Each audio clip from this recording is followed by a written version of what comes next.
Imagine a world where you could reliably generate incredibly high-quality images, photorealistic faces, or intricate scenes just from random noise.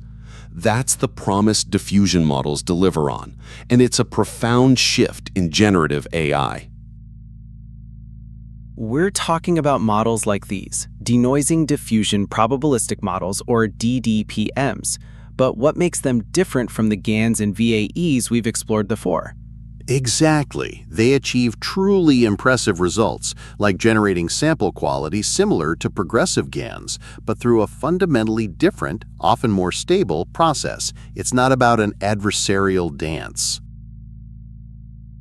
The core idea is actually quite elegant.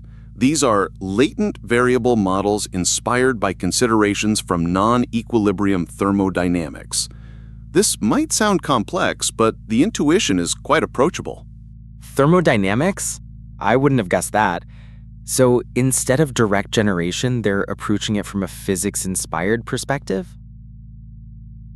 Yes, precisely. This novel approach leads to high-quality image synthesis results, beating previous benchmarks like the Inception score and FID score on datasets like CIFAR-10.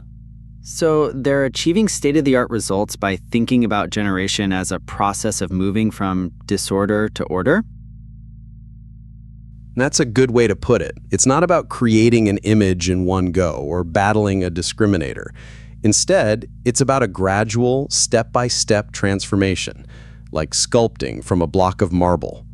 I can see the contrast with GANs, which felt more like a forgery contest. But this thermodynamics part still feels abstract. Can we break that down? Absolutely. The core idea is to first systematically add noise to data, step by step, until it's pure randomness. Then, the model learns to reverse that exact process. Let's see how that works. So we start by intentionally making our data messy, then learn how to clean it up? That's counterintuitive for generation.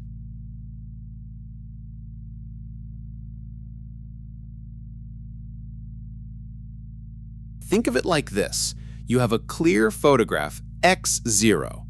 Over many steps t, you slowly add random noise to data, blurring and distorting it until xt is just pure static. So x0 is a crisp image, and xt is just random pixels, like an old TV screen showing static. Exactly. We define a forward diffusion process in which we add small amount of Gaussian noise at each step. This creates a sequence of increasingly noisy images from x0 to xt. Why Gaussian noise specifically? Is that important or just a convenient choice? Gaussian noise is mathematically tractable, which is key for later steps. As the paper says, the data sample x0 gradually loses its distinguishable features. It's not just getting blurry, it's being subsumed by randomness. So by the final step, xt, there's truly no trace of the original image left? It's completely randomized? Yes, precisely. Eventually, when t approaches infinity, xt is equivalent to an isotropic Gaussian distribution. It's truly just pure, unstructured noise. That's a strong guarantee. So we know exactly what the end point of this forward process looks like. Predictable, simple noise. Crucially, this forward process has a nice property. We can sample xt at any arbitrary time step t in a closed form. You don't need to run the full t steps to get xt. That means if I want to see x50 from x0, I don't have to calculate x1, x2, all the way to x49 first. I can jump right there? Exactly. This uses the reparameterization trick, which viewers of our VAE episodes will recognize. It allows us to directly sample xt from x0 and the noise schedule. Ah, so we're building on existing tools here. The reparameterization trick lets us work with random variables in a differentiable way. The amount of noise added at each step is controlled by a variance schedule, beta t. This schedule dictates how quickly the original image information dissipates. So beta t determines the strength of the noise, and presumably the model learns this schedule, or is it fixed? In the original DDPMs, it's often a fixed, increasing schedule, as shown here. Beta 1 less than beta 2 less than ... less than beta t. This means we add progressively more noise as the image gets noisier. That makes sense intuitively. You can be more aggressive with noise removal or addition when the signal is already heavily obscured. Now for the magic. The forward process is easy, we define it. The real challenge and the generative power comes from learning to precisely reverse this process. So, how do we train a model to turn pure static into a coherent image, step by step?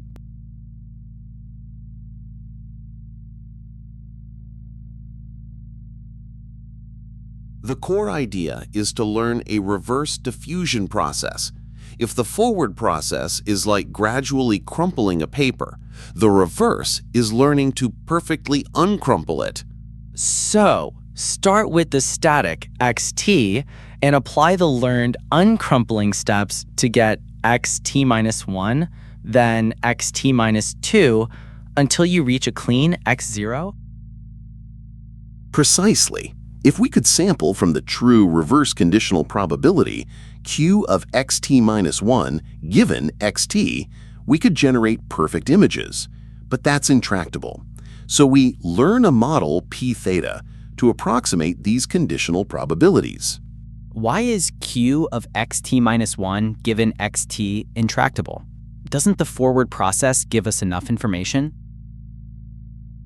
The article states we cannot easily estimate q of xt-1 given xt because it needs to use the entire dataset to condition on xt. That's computationally prohibitive. So we can't directly invert q directly. We need p theta to be our learned approximation of the reverse process. Instead of predicting the previous step's image xt-1 directly, the model finds it easier to reparameterize the Gaussian noise term instead to make it predict epsilon t, the noise component added at step t. So the neural network isn't predicting pixels, it's predicting noise. That's a crucial distinction. It's a denoiser rather than a generator in the traditional sense. This insight leads to a powerful connection with noise-conditioned score networks.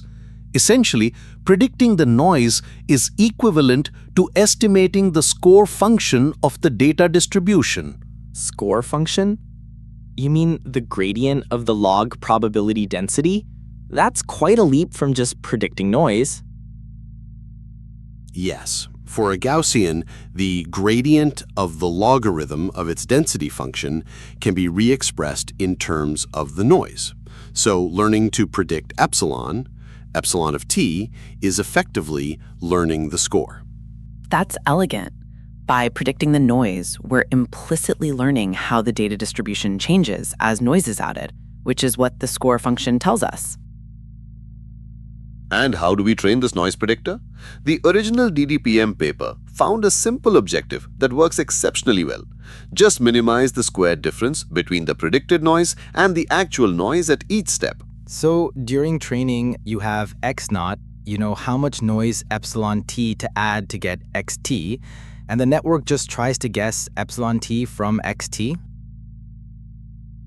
Precisely. What's interesting is that while there's a more complex variational bound, empirically, training the diffusion model works better with a simplified objective. This highlights the practical side of machine learning. It's a reminder that sometimes the mathematically correct loss isn't always the best for training deep networks. Simplicity often wins. This mechanism produces incredible results, but DDPMs operating directly on pixel data have a significant computational cost. The next step was to make them much more efficient and versatile. So how do we get these powerful models to work on high-resolution images without consuming vast amounts of time and resources?